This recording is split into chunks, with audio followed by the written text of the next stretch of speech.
ഇതിനെതിരെ ഒരു എപ്പിസോഡ് ചെയ്തപ്പോൾ സാമൂഹിക പ്രതിബദ്ധതയുള്ള കലാകാരൻ എന്ന ബോബി ടെലിവിഷൻ അവാർഡ് ജാനു തമാശ കിട്ടി. പിന്നെ ഏതൊരു കലാകാരൻ്റെയും വലിയൊരു സ്വപ്നത്തിൽ ആള് വരികയാണ് സെൻസസ് എടുക്കാൻ വേണ്ടി. അതിൻ്റെ ഒന്ന് രണ്ട് തമാശ പറയാം. സെൻസസ് എടുക്കാൻ വേണ്ടി വരുന്നപ്പോൾ ഒന്നമ്മൽ ജാനുവിൻ്റെ വീടല്ലേ ഇത്? മക്കളെ വരുന്നേ? ഞങ്ങൾ സെൻസസ് എടുക്കാൻ വേണ്ടി വന്നതാണ്. എൻ്റെ മനെ, എൻ്റെ ഊരൊക്കെ സുഖയല്ലേ? നിങ്ങൾ അതേടിയുള്ളതെന്ന് വെച്ച് നിങ്ങൾ എടുത്ത് കൊണ്ടുകൂടെ എന്നോട് ചോദിക്കൊന്നും വേണ്ട. അതല്ല ഞങ്ങൾ പഞ്ചായത്തിൽ നിന്ന് കണക്കെടുക്കണം. ഇവിടെ കക്കൂസ് ഉണ്ടായിരുന്നു. ഞാൻ കണ്ടതേ തോന്നിക്കൊരു പന്തിയാണ്. പോകുമ്പോൾ വെള്ളം എടുക്കണേ മനെ. അതിൽ പൈപ്പ് പൊട്ടിയിട്ട് വെള്ളമില്ല. ഇനി പൈപ്പിൽ നിന്ന് വെള്ളം കൊണ്ടുപോയിട്ട് ഞാൻ കൊണ്ടുത്തരാനാവില്ല. അതല്ലേ ഞാൻ കണക്കിൽ കണക്കിൻ്റെ ഇവിടെ ഗ്യാസ് ഉണ്ടാ. എൻ്റെ അമ്മ എനിക്കില്ലേ മനെ. കളിപ്പാട്ട് കണ്ട് വൈകുന്നേരം എത്തിയുമെന്ന് പൊട്ടിക്കുന്ന എന്തെന്നാ ഞാനോട് നിങ്ങൾക്ക് പുകയില്ലാത്ത അടുപ്പും കക്കൂസും പാസ്സായിട്ടുണ്ട്, അത് പറയാൻ വേണ്ടിയിട്ട് വന്നതാ. എല്ലാം മനെ അടുപ്പ് പുകയില്ലേ, പിന്നെ എന്തിനാ കക്കൂസ്? ഇങ്ങനെയുള്ള നിഷ്കളങ്കമായിട്ടുള്ള ഒരുപാട് ഈ തമാശ പറയുന്ന ആളാണ് ജാനുവടുത്തി. ജാനുവടുത്തി ഈ തമാശ നമ്മുടെ എന്താ പറയുക, ഇവിടെ മാത്രമല്ല ഇന്ത്യയിൽ എത്തിക്കാൻ വേണ്ടിയിട്ട് ഞങ്ങൾ ഇത് ഹിന്ദി ചെയ്തിട്ടുണ്ടായിരുന്നു. ഹിന്ദിയിൽ വരുമ്പോൾ കേളപ്പെന്ന പേരില്ല, ചുണ്ണിലാണ്. അതുപോലെ തന്നെ ജാനുല്ല, ജാൻകി ചാച്ചി. ഇതേ സംഭവം നമ്മൾ ഹിന്ദിയിൽ ഇറക്കിയിട്ട് നല്ല വിജയമായിരുന്നു. അപ്പോൾ അതിൻ്റെ രണ്ട് വരികയൊക്കെ ഹിന്ദിയിൽ വരുമ്പോൾ സുനിൽ യാഗുനയിക്കുക. अरे बाप रे, ए सुबह सुबह कौन आ गया? मुझे बाजार भी जाना था. मदन जी, ये चुनीलाल का घर है क्या? हाँ बेटा, यही घर है. आप कहाँ से आए हैं? हम लोग सेंसस लेने के लिए आए हैं. माफ करना बेटा, मेरी कमर में बहुत दर्द है. आप लोग देखो, इधर उधर कहीं पड़ा होगा, आप लोग उठा के लेके जाओ. नहीं, मैं लोगों को हिसाब लेने के लिए आए हैं. ഇങ്ങനെ ഉള്ള തമാശയിലൊക്കെ ഇറക്കിയിട്ട് അത് നല്ല സ്വീകാര്യത കിട്ടി. പിന്നെ ജാനുവടുത്തി എന്ന് പറയുമ്പോൾ പിന്നെ തമാശ മാത്രം ഒരുപാട് നിഷ്കളങ്കമായിട്ടുള്ള പിന്നെ തമാശ പറയുന്ന ആളാണ് ജാനുവടുത്തി. നിഷ്കളങ്കമായ തമാശ എന്ന് പറയുമ്പോൾ ജാനുവടുത്തി പുല്ല് പറിക്കുമ്പോൾ 4 ബോംബ് സഞ്ചിയിൽ കിട്ടി. ഇതാരോടും പറയാണ്ട് പോലീസ് സ്റ്റേഷനിൽ കൊണ്ടുകൊടുത്ത്. ഇതറിഞ്ഞിട്ട് പവി ചോദിക്കുന്നുണ്ട്, എല്ലാ ജാനുവടുത്തി എന്ത് കിട്ടി താങ്കൾ ചെയ്ത്? നിങ്ങൾ 4 ബോംബ് കിട്ടിയിട്ട് അങ്ങനെ തന്നെ പോലീസ് സ്റ്റേഷനിൽ കൊണ്ടുകൊടുത്ത്. ഇത് കൊണ്ടുകൊടുക്കുമ്പോൾ ടൈമായിട്ടൊന്ന് പൊട്ടിയിട്ടുണ്ട്. എന്താ സ്ഥിതി? എന്ത് സ്ഥിതി? ഞാൻ പോലീസുകാരോട് പറയും 3 കിട്ടിയിട്ടുള്ളൂ. കാരണം അത് പൊട്ടിയാൽ എന്താ സംഭവിക്കുന്നു ജാനുവടുത്തിക്ക് അറിഞ്ഞുള്ളൂ. അതുപോലെ തന്നെ ഈ കൊറോണ സമയത്ത് മീനൊക്കെ വലിയ വിലയായിരുന്നില്ല. ഈ സമയത്ത് മീൻകാരൻ പവിയിനോട് ജാനുവടുത്തി ചോദിക്കുന്നുണ്ട്, പവി വാ കുറേ സന്മാനം മീൻ കൂട്ടി ഒരായിരൊക്കെ തിരിയാ പൈസ. ജാനുവടുത്തി ഒരായിരക്ക് 100 റുപ്യാണ്. എല്ലാ മനെ എന്തൊരു പൈസ അഞ്ഞ് വാങ്ങുന്നത്. നിങ്ങൾ ഏത് ലോകത്താ ജാനുവടുത്തി? പെട്രോളിൽ ഇപ്പം എന്താ വില? അതിലിപ്പം കടലിന്റെ പെട്രോൾ അടിച്ചിട്ട് അവനെ ഓടതി. ഇത് കണ്ടില്ല, ഇങ്ങനെയുള്ള നിഷ്കളങ്ങൾ ഒരുപാട് തമാശകൾ. പിന്നെ റോഡ് നമ്മളെ വടകര കോഴിക്കോട് ഭാഗത്തൊക്കെ റോഡ് വീതിയാക്കുന്ന കണ്ടിട്ട് ജാനുവടുത്തി ചോദിക്കുന്നുണ്ട്, കുരുപ്പങ്ങൾ എന്ത് വീതിയാക്കലാണ്?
എന്നാ ബിന്ദു അല്ല നോക്കട്ടെ ഞാൻ പൊടിമീശ എന്റെ അമ്മ മെല്ലണ പറ ഒരാട്ടെ കേട്ടിട്ടുണ്ട്. ഉണ്ട് ഞാൻ ചില പെൺകുട്ടിയൊക്കെ പൊടിമീശ വന്നാൽ നല്ല രസാ കാണുക. ഉയണ്ട ഞാൻ വീണ് അല്ല ഞാനും നടക്കുമ്പോ മുമ്പിൽ വലിയ കല്ലിട്ട് പറയട്ടെ ഞാൻ വീണില്ല. ഓ ബിന്ദുവിന്റെ പൊടിമീശങ്ങൾ കണ്ട് ഇത്രയും വലിയ കല്ല് കണ്ടില്ല എന്നെ കൊണ്ട് പറഞ്ഞു. ഇങ്ങനെയുള്ള തമാശകൾ പിന്നെ ഒരുപാട് നമ്മുടെ സോഷ്യൽ മീഡിയയിൽ കണ്ടത് നമ്മുടെ ജാനുവരി കേളപ്പട്ടം മരിക്കാൻ പോകുന്ന തമാശയൊക്കെ ഉണ്ടത്. കേട്ടതാണെങ്കിൽ ജാനുവരിന്റെ ശബ്ദത്തിൽ കേൾക്കുന്നത് നല്ല രസമാണ്. എന്ന സംഭവം കേൾക്കണേ മക്കൾ. അത് ഒരു ദിവസം കേളപ്പട്ടം കള്ളം കുടിച്ച് വരുന്ന ഞാൻ കാണുന്നുണ്ട്. മൂപ്പറ കയ്യിൽ ഒരു കയറുണ്ട്. ഞാൻ അടുക്കളയിൽ പോയി ചോറെടുത്ത് കൊണ്ടുവന്നപ്പോൾ കേളപ്പട്ടനെ കാണുന്നില്ല. കേളപ്പട്ടനെ പോയി ജാനുവരി കേളപ്പട്ടൻ എൻ്റെ അടുത്ത മിറ്റത്തുണ്ട്. പരിക്ക ചക്കണ്ടെന്ന വലിയൊരു പില ഈന്റെ കൊമ്പും കാര്യത്തിൽ ഞാൻ കയറ് വയ്ക്കും. അപ്പോൾ ഞാൻ ചെല്ലാൻ കേളപ്പട്ട കയറ് വഴിച്ചിട്ട് കൊമ്പും വന്നെത്തുന്ന പരിപാടി. ചപ്പട എന്നോട് പറഞ്ഞ് ഞാനും ഇതോട് ജീവിച്ചിട്ട് മടുത്ത് ഞാൻ മരിക്കുന്നതാണ്. ഞാൻ വിചാരിച്ച് തമാശക്ക് പറയുന്നതായിരിക്കുമല്ലോ. എന്നാ പിന്നെ വേഗത്തിൽ നോക്കുക പട്ടങ്ങളങ്ങ് മരിച്ചു കൊടുത്ത് എന്നോട് അറിയാമെന്ന് പറഞ്ഞു. ഒരേ കുറിച്ച് കഴുത്തിലിട്ട് അപ്പാടി ചാടിയിട്ട് എന്ത് ചാടിയോട് എന്തെന്നിട്ട് എന്നാ പിന്നെ ഒരേ കുറിച്ച് കഴുത്തിലിടുമ്പോ മറ്റേ അറ്റം മറ്റേ കുട്ടിനോട് കെട്ടണ്ടേ. ഇത് കെട്ടിയിട്ടില്ലട അങ്ങനെ തന്നെ താരായി വീണതെല്ലാം സഹിക്കാതെ വീണ് ഒച്ച കെട്ടിട്ട് ഇടവത്തെല്ലാം കല്യാണം പറയുന്ന ഞാനും 2 ചോളേനൊക്കെ തരണേ. ഞാനിതെന്ന് മക്കളെ കൊടുക്കട്ടെ. ആദ്യം പറ്റ ജാനുവരി പിന്നെ നിങ്ങള് പിന്നെ കേളപ്പട്ട ഗുളിക കഴിച്ചിട്ട് എന്തോ പ്രശ്നമായി എന്നെല്ലാം പറഞ്ഞിട്ട് അതിന്റെ സംഭവം. എന്റെ മക്കളെ അത് ഭയങ്കര രസം. അതിന്റെ സംഭവം വെച്ചാല് പിന്നെ ഇപ്പോഴല്ലേ ഒരു വൈറൽ പനി. ഈ പനി കേളപ്പാട്ടിന് വന്ന മക്കള് ഞാളം നെട്ടിനെടുത്ത് ആശുപത്രി കൊണ്ടുപോയി മെഡിക്കൽ ഷോപ്പിൽ ചെറിയോടൊരു ചോന്ന നിറത്തിലുള്ള ഗുളിക തന്നെ പുരയിലെത്തിയ പട്ടണം ഞാൻ കേളപ്പാട്ടിനോട് പറഞ്ഞ് കേളപ്പാട്ടങ്ങൾ ചോറ് തോന്ന എന്നിട്ട് ഈ ചോന്ന നിറത്തിലുള്ള ഗുളിക കുടിച്ചോന്നും പറഞ്ഞ് ഞാനങ്ങ് അടുക്കളയിൽ പോയി കഞ്ഞി കുടിക്കുവേ. ഫോണിങ്ങനെ വെല്ലടിയെന്ന കേട്ട് ചെന്നോക്കുമ്പോ മെഡിക്കൽ ഷോപ്പിലെ പണ്ടാ വിളിക്കുന്നേ. ഞാൻ ചോദിച്ചെന്തേലും മോളെ അത് കേളപ്പാട്ടിന് ചോന്ന നിറത്തിലുള്ള ഗുളിക കൊടുത്തിട്ടില്ലേ അത് കുടിക്കത് ഗുളിക മാറിപ്പോയി. ഗുളിക മാറിപ്പോയി ഇത് പറയാൻ വേണ്ടി ഞാൻ ഓടി കേളപ്പാട്ടിന്റെ അടുത്ത് വന്ന് നോക്കുമ്പോ കേളപ്പാട്ടിന് ആദ്യം ഗുളിക കുടിച്ച പിന്നെ ആ ചോറ് കാലക്കേട് നോക്കണം. മോദിക്ക് 9 മണിയായപ്പോ കേളപ്പാട്ടിന്റെ പള്ളിയിൽ ഒരു സാധനം 2 കളിക്കുക മക്കള്. അത് പിന്നെ മെല്ലണ നെഞ്ഞത്തുകാര് നെഞ്ഞത്തിന് ഇങ്ങനെ പരക. പണ്ടത്തെ ഒരു മീൻപാറ്റിനല്ല ഇത് കാലുമ കൂടി കൈമ കൂടിയല്ലേ ഇങ്ങനെ ഓടിക്കളിക്കുക. എന്റെ 2 മക്കളാണ് സത്യം പൊലിച്ച 4 മണി വരെ ഞാൻ ഉറങ്ങിയിട്ടില്ല. കേളപ്പാട്ടൻ ഉറങ്ങിയിട്ടില്ല. എങ്ങനെയല്ലോ നേരം പൊളിത്ത് ചീട്ട് കുടിയായിട്ട് ഞാൻ ഓടി മെഡിക്കൽ ഷോപ്പില്.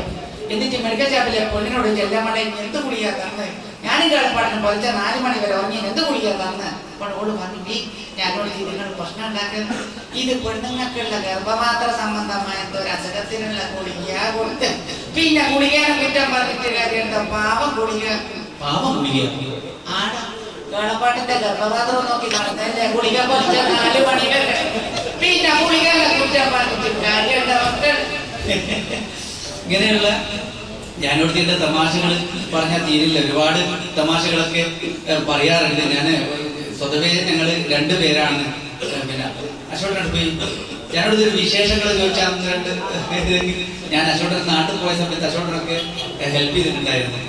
പിന്നെ ഇതിൽ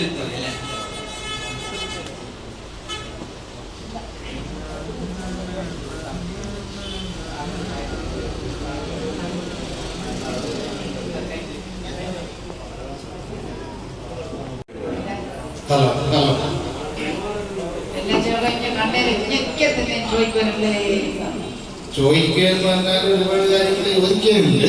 എല്ലാം ചോദിക്കാൻ സമയമില്ല. പക്ഷെ ഞാൻ ഇന്നലെ പോകുമ്പോൾ നിങ്ങളെ വേണ്ടാത്തൊരു സ്ഥലത്ത് വെച്ചിട്ട് കണ്ടിക്കും. അത് നല്ല സ്ഥലമൊന്നുമല്ല, മോശപ്പെട്ട സ്ഥലം തന്നെയാണ്. പോലീസ് സ്റ്റേഷൻ കേളപ്പാടിന്റെ പേരിൽ ഒരു പരാതി കൊടുക്കുമ്പോഴാണ് ഞാനെന്താ മാണ്ട് ഇപ്പൊ കേളപ്പാട്ടം കള്ളു കുടിച്ച് വരുക 1 പന്നി 2 പന്നി തെറ്റുക കൈ കിട്ടുന്ന സാധനം എടുത്തിട്ടെറിയ വേറെ തുടങ്ങിട്ട് 3 കൊല്ലായി.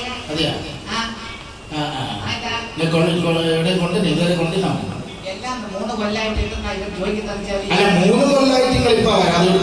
ഇപ്പൊ മനെ വേറെ കൊണ്ടേ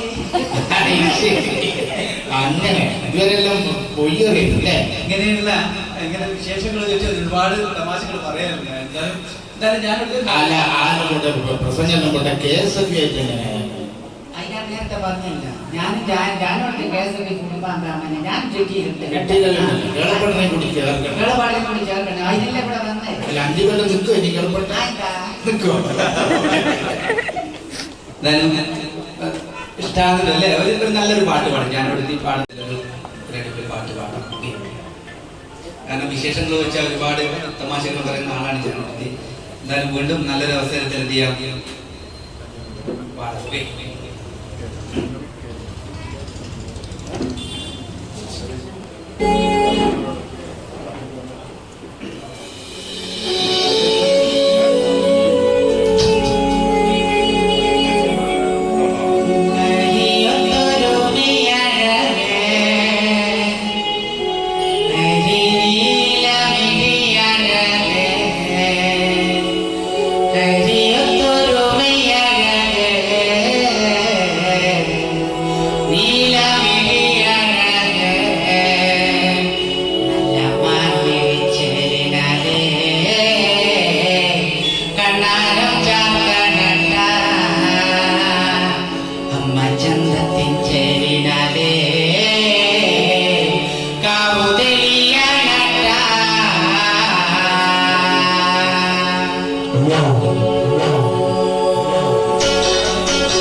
മനസ്സിലായില്ലേ? പോരെ? എന്നാലും വളരെ കാണുന്നുണ്ടാവൂല എന്നാണ്. അതെന്താ സംഭവം വെച്ചാല് ഞാൻ കുറ്റം പറയത്തില്ല. മോയെ ഗൾഫിലാണ്, മോന്റെ വായിട്ട് ഗിരിജ. ഈ മോയെ അശോകൻ ഗൾഫിൽ നിന്ന് ഫോണ് വിളിക്കുക ചെയ്യുക. ഈ ഫോണ് വിളിച്ചാല് ഗിരിജ എന്ത് പണിയെടുക്കൂ? ഞാൻ കേൾക്കുന്നേ കട്ടയില്ല എന്ന് പറഞ്ഞപ്പോൾ പുള്ളിൻ്റെ അമ്പത്തിനു ഇത് തീർത്തും കട്ടപ്പോരല്ലേ. പിന്നെ ഓളെ തിന്നാ കട്ടയില്ല തലന്ന് അത് ഞാനെടുത്ത് ഫോണിലെ റേഞ്ചിനെ കൊണ്ട ഫോണിൽ റേഞ്ച് ഇവള് കൊള്ളിന്റെ അമ്പത്തിൽ ഇങ്ങനെ കുശു ഇങ്ങനെ പറയുമ്പോൾ എന്നോട് ഇത് ചേട് കൊടുത്തു. എന്താ എന്നെ കൊണ്ടെന്നാ പറയുന്നുണ്ടെങ്കിൽ കേൾക്കണ്ടേ? പുതിയത് ഞാൻ ഈ ചേട് കൊടുക്കുന്ന ഗിരിജ കണ്ട് അന്നേരം തന്നെ അശോകനെ വിളിച്ചിട്ട് പറഞ്ഞു, അമ്മ എന്റെ ചേട്ടിന് എടുക്കും എപ്പോഴില്ല ദൂരെ എന്ന് പറയുന്നതല്ല പിടിച്ചെടുക്കുന്നത്. ഇനി നിങ്ങൾ ഫോണ് വിളിക്കണ്ട, പിന്നെ ഫോണ് വിളിക്കണ്ട, ഫോണ് കൂടി മിസൈൽ വിട്ടാൽ മതി. മിസൈൽ അല്ല ഞാനെടുത്ത് മെസ്സേജ്. മെസ്സേജ്. പിന്നെ അശോകൻ ഫോണ് കൂടി മെസ്സേജ് വിടണം.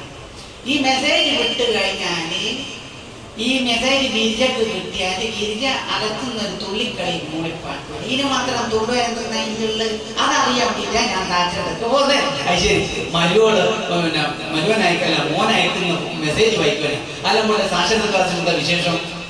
ആടെ പരമസുഖാമിന് എനിക്ക് ബോയ് ഫ്രണ്ടിലുണ്ട്. ബോയ് ഫ്രണ്ടാ? കുഞ്ഞു മൂസാക്കന്റെ ചിരിക്കളിയൊന്നും പറയണ്ടേ, മനെ ചിരിച്ച് കൊടലെ പറഞ്ഞു. ശരി, മൂസ കഴിച്ചെങ്കിൽ മെല്ലണ പറമനെ ഗളപടനാരെ കേട്ടിട്ടുണ്ട്, കുടുംബം കണിപ്പോ. അല്ലപോലെ ഞാനൊരു ചോദ്യം ചോദിക്കട്ടെ. എന്തായാലും സാക്ഷരത ക്ലാസ്സിൽ പോകുന്നല്ലേ, അതിനെ കൊണ്ടെന്താ 4 ഗുണം 6 തിരിയാനെടുത്തി? നല്ല കണക്കോണോ അറിഞ്ഞേ എന്തെന്നാ ഞാനെടുത്തി? അത് വേണ്ട, ഞാൻ എളുപ്പത്തിൽ ചോദ്യം ചോദിക്കാം. ഞാനെടുത്തി എന്റെ അടുത്ത് 5 ആപ്പിൾ തന്നു. എന്റെ അടുത്ത് 5 ആപ്പിൾ തന്നു. അതിൽ 2 ഞാനെടുത്തി തന്നു. ഇപ്പം കയ്യിലെത്തി 2. എന്റെ അടുത്ത് 5 തന്നെ. അങ്ങനെ 2 എന്റെ പള്ളിയിലും ബാക്കി എന്റെ കയ്യിലും. ഇങ്ങനെയല്ല. അതുകൊണ്ട് ഞാനെടുത്ത് ആടെ ഹിന്ദിയൊക്കെ എടുക്കുന്നുണ്ടാവും. എന്റെ അമ്മ ഹിന്ദിന്റെ കാര്യമൊന്നും പറയാ. ഹിന്ദിന്റെ അക്ഷരം കണ്ടിട്ട് എനിക്ക് നാണായിട്ട്. അതിന് ഞാനടുത്ത് ഹിന്ദിയുടെ അക്ഷരം കാണുന്ന നാണം. ഹിന്ദിന്റെ അക്ഷരം കണ്ടിട്ട് ഇനി ആരും മേലെ കുപ്പായ ഉണ്ടാവുന്നതല്ല അറിയില്ല. ഒരാടെ അക്ഷരം ഒരു കൊടുക്കൂലല്ലോ. എന്തിനാണ് പാൽ പോലെ. പിന്നെ മാഷ് പറയുന്നതിന് ഹിന്ദി പെട്ടെന്ന് പഠിക്കാൻ പറ്റുമല്ലോ. അങ്ങനെ അത് ഞാൻ പറഞ്ഞുതരാം. ഞാനാണെങ്കിൽ ഒന്നും വെക്കുക, ഇഞ്ഞാണെങ്കിൽ ഓ വെക്കുക. ഇത് രണ്ടും വെപ്പം കിട്ടിക്കൽ ഇടക്കട കാമ്പ് വെച്ചു കൊടുത്താൽ ഇനി മാത്രം ആപ്പ് ഇതെടുത്ത് അവനെ കിട്ടുക. പിന്നെ മാറ്റി പറഞ്ഞാണ് നമ്മളെ പൊരയിൽ വരുന്ന പൂച്ച പോലെ ഹിന്ദിയല്ല പറയും. ഇങ്ങനെ പൂച്ച ഹിന്ദി പറയാ. അമ്മയാണേ പൂച്ച നമ്മളെ പൊരേ കാര്യം വരുമ്പോ ഞാൻ വന്നോട്ടെ എന്നാണ് ഹിന്ദി ചോദിക്കുന്നത്. അമ്മയാണ് മാറ്റി പഠിപ്പിച്ചത്. ഇങ്ങനെയുള്ള ഒരുപാട് തമാശകളൊക്കെ ഉണ്ട്. അതിൽ വളരെ സന്തോഷം. ഈ ഒരു നിലമീത്ത് ഔപചാരികമായിട്ട് ഉദ്ഘാടനം ചെയ്തിട്ട് അറിയിക്കുന്നു. ഒരിക്കൽ കൂടി ഇതിന്റെ എല്ലാ സംഘാടകർക്കും ഡീലർമാർക്കും എല്ലാ കുടുംബാംഗങ്ങൾക്കും എല്ലാവർക്കും ഹൃദയത്തോട് നന്ദി പറഞ്ഞുകൊണ്ട് നിർത്താണ്. കൊണ്ട് കാണാം കേട്ടോ. നല്ല വലിയൊരു